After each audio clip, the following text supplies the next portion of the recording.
to thank all the comedians that came on just before me for making me look like shit. You guys were awesome, so let's give it up to those comedians. They were so funny.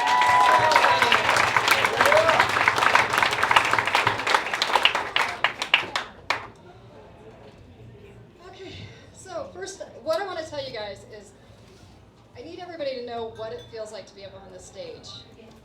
This big-ass bright light and nerves, this is what it feels like.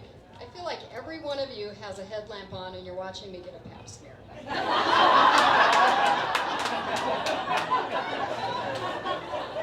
how I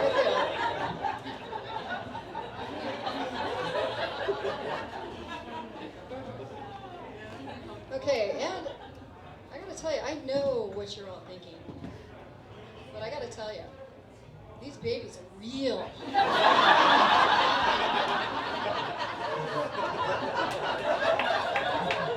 This is one night that I will give every man and some of you women permission to not look me in the eyes tonight. You guys go ahead and take these babies in. I'm telling you.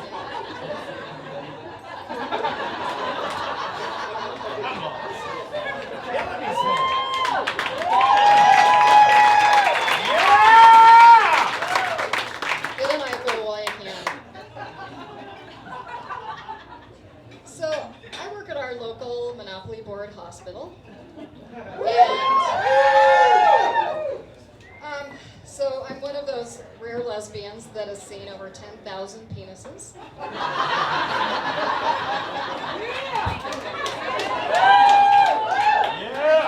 for any of you bitches out there that are jealous of that, 30 years in healthcare, I've earned those bragging rights.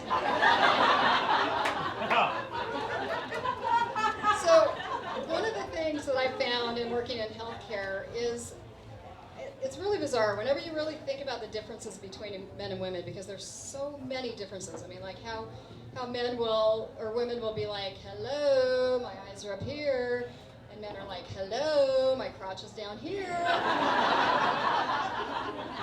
Well, after working in healthcare for 30 years, I've done a lot of observations, and the place where I found that men and women differ the most is in the bathroom. So first I'm going to tell you what we women do. We sit, we shit, we wad, we wipe, we wash, and we get the hell on with our day.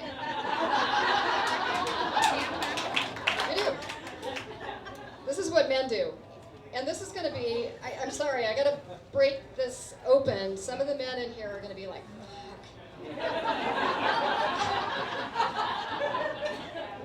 How many women truly know what their men do when they go into the bathroom to take a dump? Not many. I think there's a lot of men out there that won't even let their dogs and cats in the bathroom when they have to take a dump. I know what they do in the bathroom. I have watched so many men in the bathroom. So this is what men do in the bathroom. This is the big difference. Men will sit and sit and sit and finally shit. But that's not the biggest difference. It's what the hell they do with the toilet paper. Men fold their toilet paper meticulously, end to end, tip to tip. They hold their toilet paper like it's a newborn chick. I watched one guy fold origami. He folded a ninja star, and he wiped his ass with that ninja star.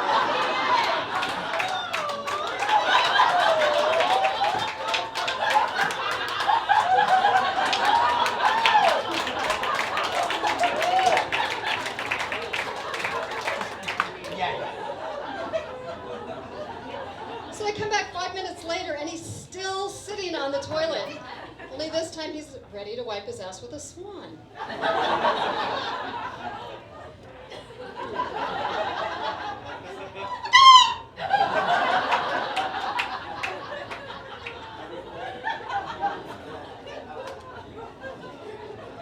Sorry, guys. Now you can leave the door open, you can invite the animals in. Yeah, I know what you guys do, so.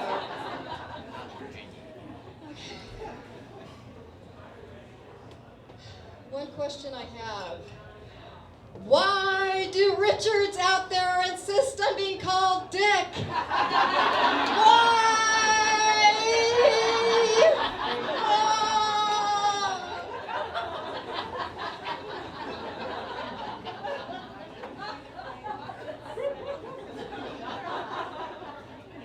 The only time I want to call somebody Dick is if they are one. And the only Richards that I've met that truly want to be called Dick are 60 and older, white, and Republican.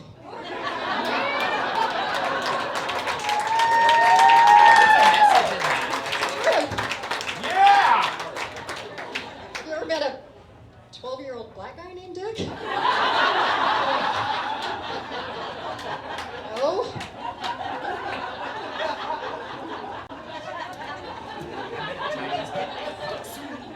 I always like to fuck with them too because I always call them Richard no matter what until they're just frothing at the mouth and they're just, please call me Dick. Richard, Richie, Richard.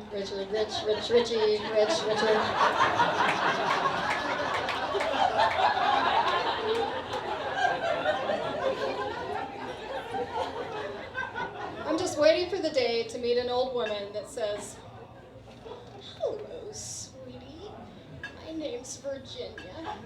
Some of my friends call me vagina, but you can call me cunt.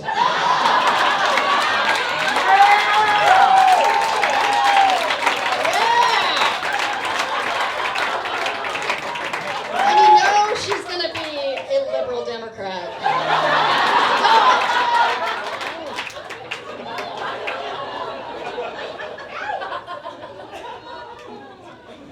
So we've got a lot of diversity in our family for Bend, Oregon. Not that all my family lives in Bend, Oregon, but my girlfriend and I we have two daughters, and one was born in India. Our other daughter was born in Brazil. My sister-in-law is Japanese, and my stepdad's a Republican. And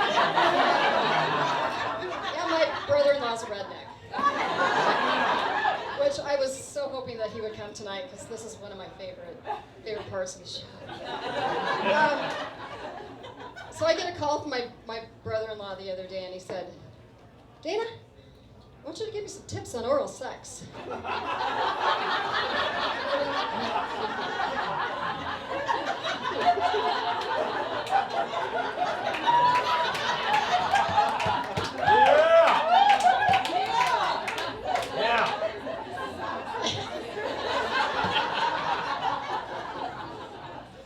So I said, okay, Ike, I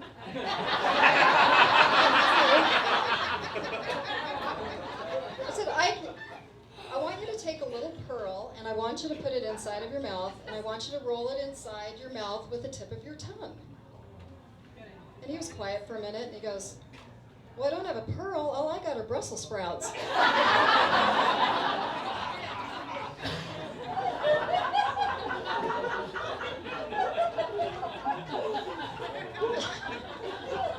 I really love my brother-in-law. He loves me too, and he actually shared a pickup line that he used to use at a bar before he married my sister. He would go up to a woman at a bar and he would whisper in her ear, "Can I smell your pussy?"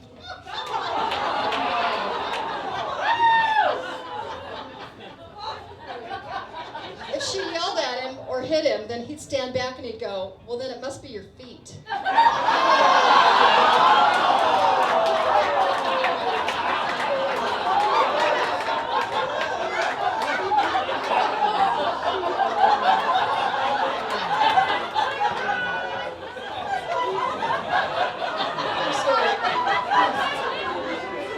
I swear that's how I met my sister.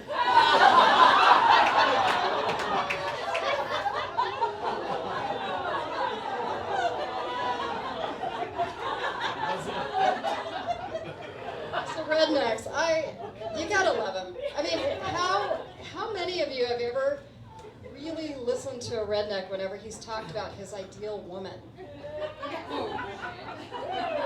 I've had many of them, usually at the hospital because they usually everybody tells you everything at the hospital. And usually their ideal woman is 20, usually blonde, huge tits, big giant hard ass, tall, long legs, and she's just gorgeous and wants nothing more than to have endless sex with him. And the redneck is usually 40 to 50, single, duh. Has a giant pot belly, filthy fingernails, breath that could kill a cow, and if he's got any teeth, they're all the color of a dirty rainbow. Oh, yeah. So usually I just stand there and I'm just staring at him and blinking. Pretty soon my upper lip kind of curls. But what I really want to say to him is this.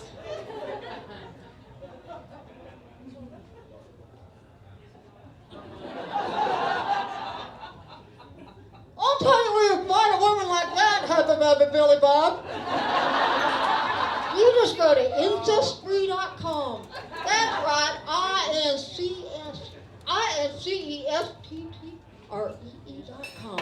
Ancestry.com. Where they got beauties lining up like Barbie dolls on the shelf.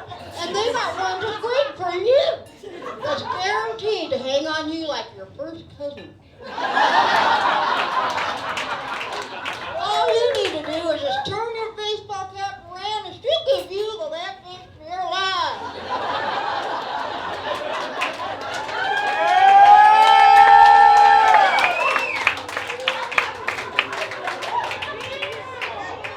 And she'll even bring you a beer without you having to tell her to. You just go to Ancestry.com. Because blood really is thicker than tobacco juice.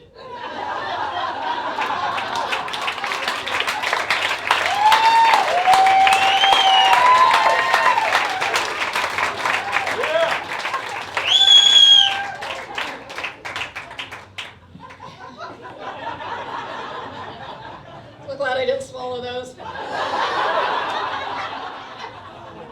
They didn't fit too well. I don't know if you guys could tell, but. So, working in healthcare really has a lot of advantages and benefits, and one of my favorite benefits that I actually take full advantage of at work is that I can blame my farts on my patients. We all do it.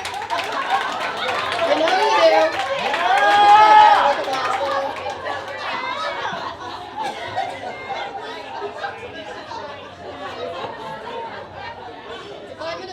Room and I let a little one go and there's family, friends in the room.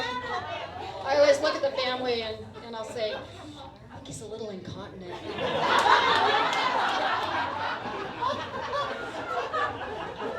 Sometimes I'll just look at the patient and I'll say, do you need to go to the bathroom?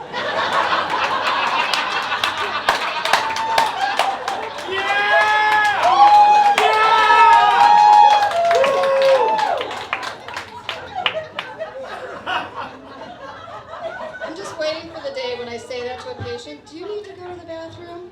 Or for that patient to look at me and say, no, I don't have to go to the bathroom, but I think you shit your pants. It will happen one of these days, I know. Luckily, they're all on drugs. You know, another thing about working in a hospital is that patients, I don't know if it's because of the drugs or because they're just in a really vulnerable, sensitive time in their life, and in walks, this woman that loves to hear their stories and loves to hang out with them, but the things that they share are just so intimate. And I walked into this one guy's room. He had major knee surgery. He was about my age, and I'd been in his room for about 5 minutes before he tells me that he has a double meatus on his penis. A meatus is a pee hole. Double means 2. One is the lucky number. So then he asked me, do you want to see it? But of course! You bet! Hell yeah! So he rips his covers off, and as I'm looking, I'm thinking, oh my God, I gotta tell this guy he's gotta change his pickup line. And then I thought, wait a minute. For God's sakes, I've known this guy for 5 minutes. My face is 8 inches from the head of his penis, and I'm a lesbian. It's the perfect pickup line. Use it. You only got one. Try it out.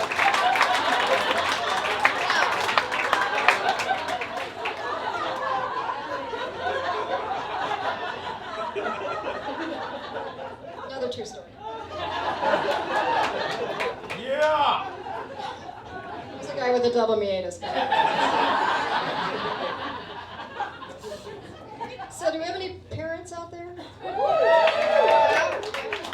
I'm a mom. Yeah. I think I'm a good mom, but I also think I'm a shitty mom. So I'm gonna tell you guys some examples of good and shitty. So the good mom, my daughter does her hair. She has it all pulled back in a really cute ponytail and all braided and just adorable. So I tell her what a good job she did on her hair and how beautiful she looks. Shitty mom. I come up behind her and I stick my finger in her ponytail and I go, feels like a butthole, butthole, butthole.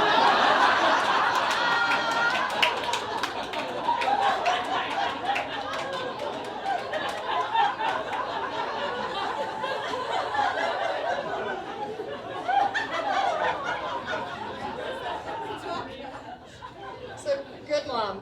I was with our daughter the day that she got a concussion playing soccer recently.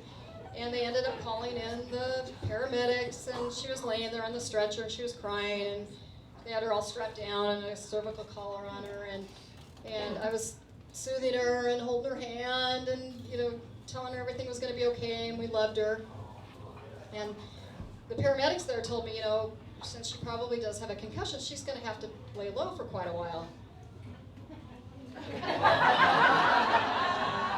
Shitty mom. First thing I thought was, great, now who's going to clean out the litter box?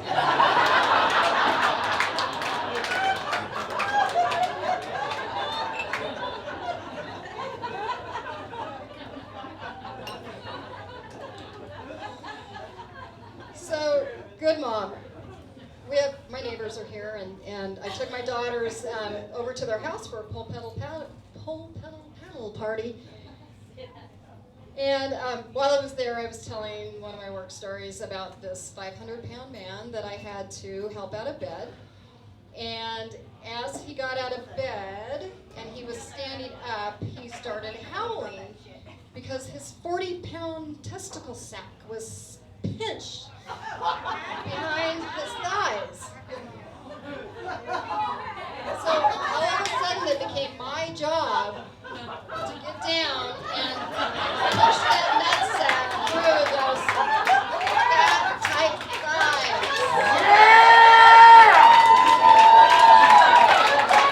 Patient-centered care! Yeah! Shitty mom. I used one of my daughter's heads as the prop.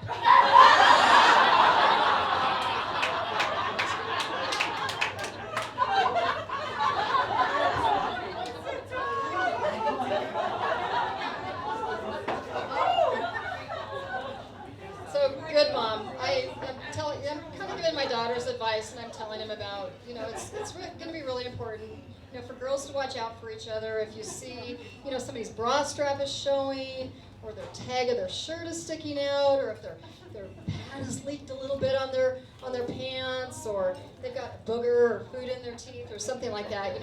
Any fashion, tips or anything. We gotta watch out for each other. They gotta watch out for their sister, and you gotta watch out for your friends.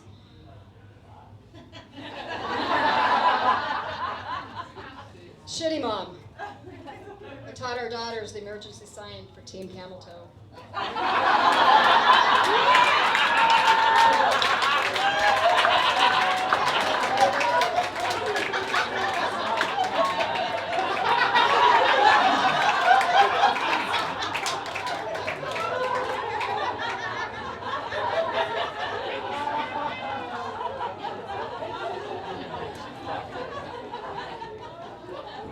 anybody have a tattoo out there? One person with a tattoo? Yeah, right. So I have a tattoo. I have one tattoo. I got my tattoo when I was very young. It's not that attractive. It's kind of turned into the color of Old Man Blue. And it actually would look better on the arm of a World War II vet. But it's still sexy.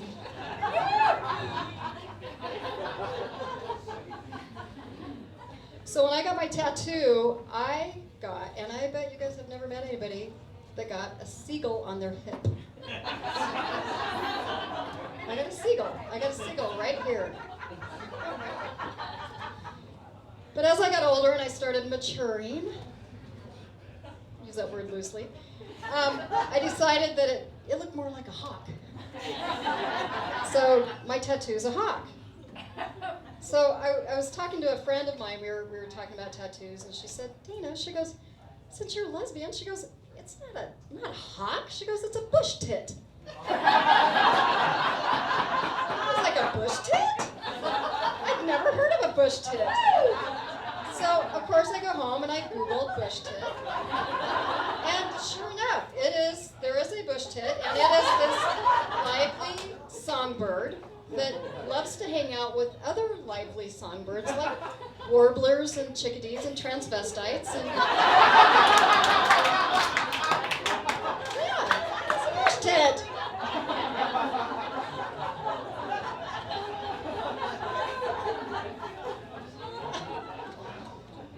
So I was 16 years old when I got my tattoo.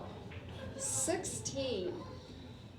The day that my mom found out, everybody in my family knew except for my mother.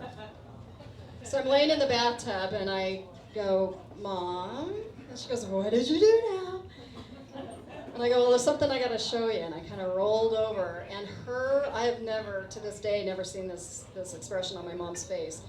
And she just screamed, only whores and women that work on ships have tattoos! I was laying there, this little skinny white 16-year-old in this cold bathtub. It's like, whores?